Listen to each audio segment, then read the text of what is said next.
مثل شما مردم ایران بی غیرت، بی ناموس، بی حیثیت فکر نکنم دیگه در دنیا وجود داشته باشه. شما بی ناموس مردم اگر غیرت دارین خارج از ایران مرتی که یه اولاق اصلا اندازه دهنت اسم ایران و ایرانی میاری. آره ما بی غیرتیم. اگه بی غیرت نبودیم با انای مثل شما هم کاسه نمی شدیم. آشغالای مثل شما تو وطنمون تو کشورمون راه نمیدادیم. آخه اولاق کرایه‌ای تو اصلا میدونی ناموس چیه؟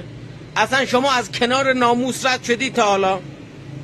پوفیوز شما خودتون اینجایید، وقتی میرید 8 تا بچه دارید. کی اینا رو درست کرده؟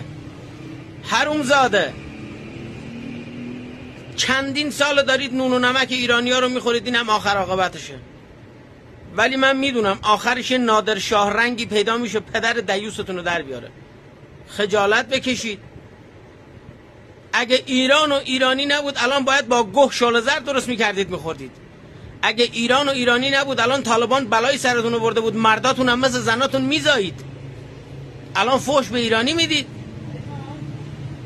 انتشار بدید مردم عزیز تا مردم ایران بدونن اینا چه پوفیوزایی هستن که چند سال این مملکت رو اشغال کردن.